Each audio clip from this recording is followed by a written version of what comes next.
Hi students, welcome to Social Studies class. Today we will study Economics Chapter 1 Development. Yes, you may be knowing what is development. Development is a term which always will be in the mind of each and every person on this planet. Every one of us like to have development. Every one of us have certain development goal.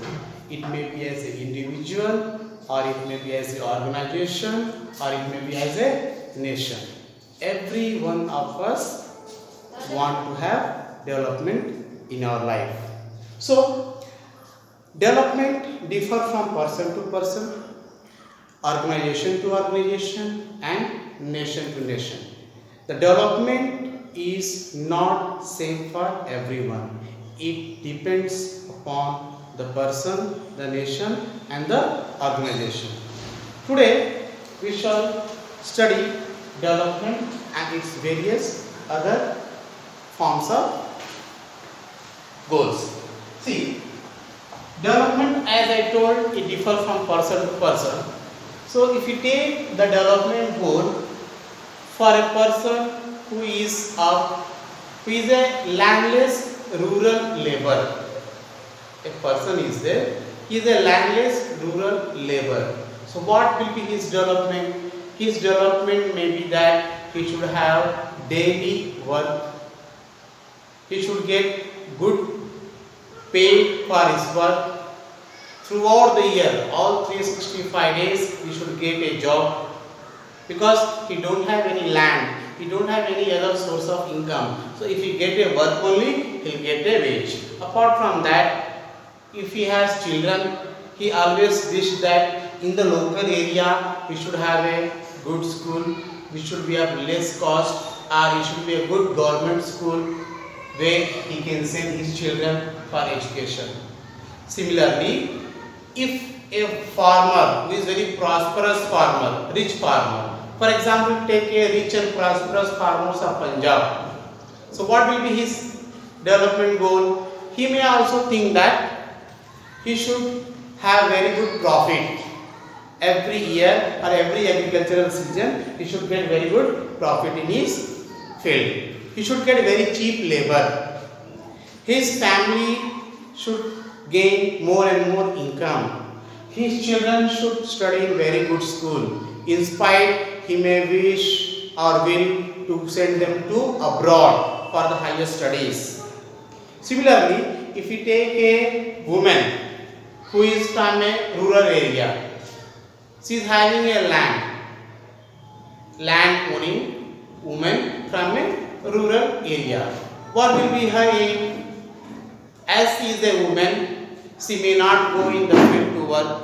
So what she may do? She may think that she may sell that land, she may purchase a plot in a city or town, she may construct building or apartment on that, she may give on rent. See, the development goal, once again I am telling, it differs from person to person. If I am in the place of that woman, this is my thought. If you are there in the place of woman, you may have some different thought. So development of one person is not like other person. It differs from person to person. Similarly, if you take one more example of development, a unemployed youth from a urban area, from a city or town, he is unemployed youth. What will be his aim? He will think that he should get a job as per his education and qualification. Suppose if he is not getting job just after his completing his profession and all, he may wish that he should get something alternate job by which he may fulfill his daily need and requirement till he get the job as per his qualification and profession. Till that, he may get some odd job by which he may fulfill his needs and requirement. He need not depend on others or his family members or parents. Okay, now we are talking just about different goals of different persons. You know, the development goal of one person sometimes is like a hindrance, problem for other person. For example, one example I'll give. For example, take a person who is having a house, and from front of his house government is making a road. So that person may lose some land, though he may get compensation from the government twice or thrice of the present existing price of the land, but he is losing that land. He may not do any construction activity on his land. So, but that road may be used by many people who are traveling from there. So it is a development goal for other people who are using that road. But if you take that person, he is losing the land, though he is getting compensation. So next, we talk about other criteria than income. Other than income. See, we always think that money is everything, but in certain cases, money is not everything. There are certain things apart from money also which are required in our daily life. Now, such things are converted into two groups: material things and non-material things. Material things, non-material things. Yes. What are material things? The things which we all can buy with money is a material thing. Everything which we can buy with the help of money is known as material thing. But the thing which we cannot buy with money also, and they are equally essential for our survival, our living, our growth, our development, comes under non-material things. Can you guess any example? Okay, let me explain it. The things which we cannot buy with money comes under non-material things, like freedom. Can you buy freedom with money? No. Equal treatment. Can we buy equal treatment? No. Justice, security, quality of life, environment. The environment where we are living. You may be crorepati, may be millionaire, but if our environment is polluted, it is not good for living, then what is the use of money which we have earned or which we are earning? So, non-material things are also equally important for the development of the people. One more example we will take for material and non-material things. Example, take a person who get a job in a particular place. He may get very high income, excellent income, more than his expectation. But in that organization or institution, he is not having respect, he is not having freedom, he is not having equal treatment, he don't have security for his life. Will he be happy to work there? Will he contribute his complete potentiality to work in his work? No. So, as per income, along with the income, non-material things are also required in our daily life. Next, see, apart from this, we read certain other things which are very, very essential in our daily life. You know, suppose if I ask any particular person that what is your aim, or how will you wish that a nation must be there? What are the needs or requirement for a nation, or how can we develop our nation? What are the factors which we require for development of our nation? If you put this question in front of people, different people will give different ideas and views. Sometimes the ideas and views of the people may be conflicting. Okay? Because every person thinks as per their own way and requirement. But we cannot take everyone's factor into consideration.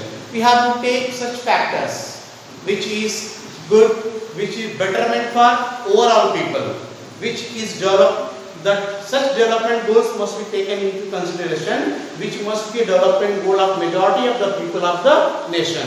which should be in the favor of maximum number of people. Such goal we have to take for the development of the nation. Now, if I ask what are the factors which are necessary for the development of nation, or if I ask how can we classify the countries of the world? We have seen there are so many countries of the world. Okay, and we see generally in a common term we say rich countries, poor countries. We say or not? Or we say in some other word also like developed nation, developing nation, less developed nation. How do we say them? On what criteria do we say them? Is there any factor? Okay, let me explain you. They are known as national income. National income. National income. We divide these nations based on their national income. Now, what is national income? How do we get national income? National income nothing but the income of entire person of the country. The income of all entire nation or income of that nation in a particular year. The income of the entire nation in particular year divided by total population of the country in that particular year. We get the national income. National income is also known as per capita income.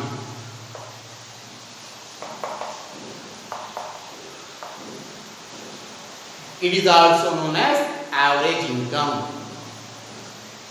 Now, but we cannot take only national income or per capita income alone to determine the country whether it is developed or developing or less developed. Because, for example, if you take our country, we have people in our country who don't get food even 3 times also. But we have people in our country like Mukesh Ambani. There should be a difference between Mukesh Ambani and the poorest person of the country or not. But when we are taking the national income, we are taking the income of Mukesh Ambani also, we are taking the income of the poorest person also. So, national income or per capita income, only if we take this, it is not enough to determine the country whether it is developed or developing. So, in the next class, I will explain you what are the other factors then other than per capita income or national income which must be taken into consideration to classify the countries of the world. I hope so you might have understood this. Let me explain the remaining topic in the next class. By the time, see you. Bye.